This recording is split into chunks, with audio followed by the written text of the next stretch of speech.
So maybe you just have to shout loud, okay? We'll just answer one at a time. We can pass the microphone. Okay, That's all right.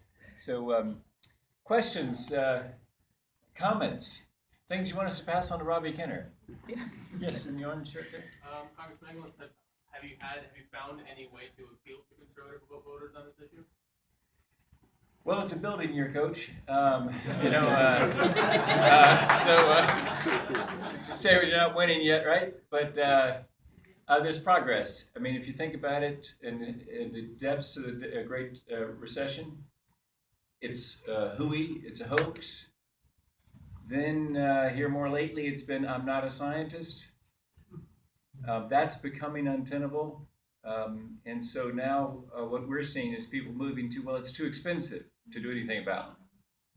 And so that we count as real progress. I mean, if you're moving from basically a belief in opposition, hoax, to I'm not a scientist, which when you think about it is really an agnostic position. The next step is a series of walk toward faith. We believe, on a conservative perspective, and I hope you'll pick up if you have maybe you're not a conservative, but maybe Uncle Charlie, who you'll see at Easter perhaps, is a conservative. If you'll take one of our brochures and hand it to him, they can also see Robbie Kenner answering questions that we got after a test screening in Greenville, South Carolina, which is who's behind this film, who paid for it, what's the agenda? And so Robbie very candidly answers all those questions.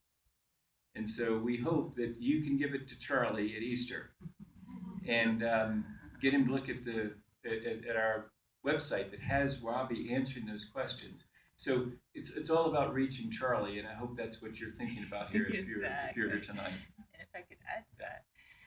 So those of you who know me know that I'm a climate scientist and I live in Lubbock, Texas. Lubbock is the second most conservative city in the entire United States. When elections come around, we have the Republican candidate, and then we have the conservative Republican candidate who talks about how liberal the Republican is.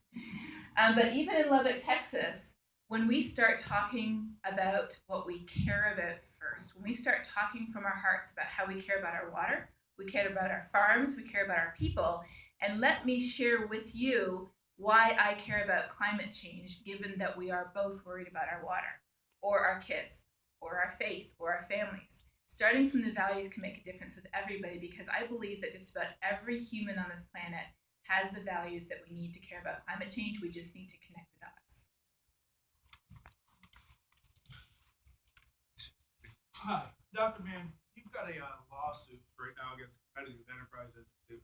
Defending them is Michael Carvin, the same lawyer that just argued before the Supreme Court in the healthcare case.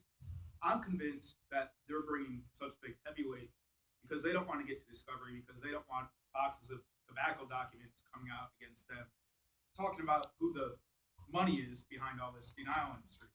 What I'm wondering is, with all the millions of dollars environmentalists are spending to combat them, why don't we just offer a reward, $5 million for the first hard drive that shows up?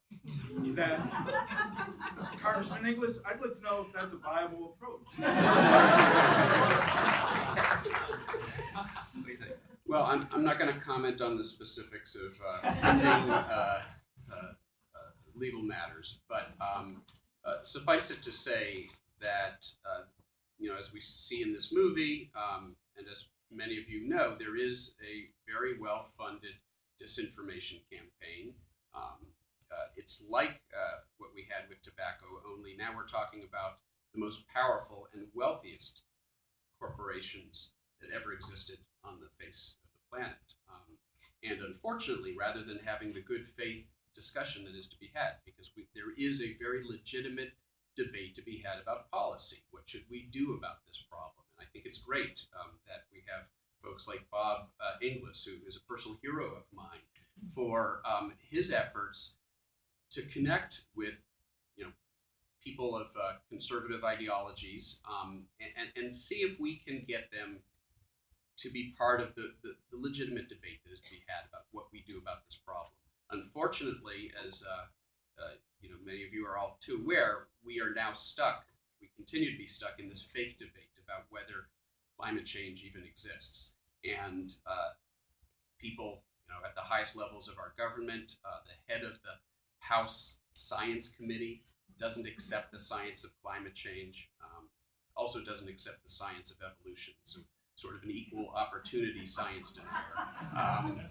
We've got to get past that. And I think, the efforts by Bob and by Catherine to connect with people of faith, with people of conservative ideologies, I think it's going to pay off. I think eventually we're going to turn the corner. And we don't know when that's going to happen. If you look at modern American politics, change can happen very quickly at times that we didn't even expect it to. But it's not going to happen unless there continues to be a push forward. And that is going to involve efforts like this.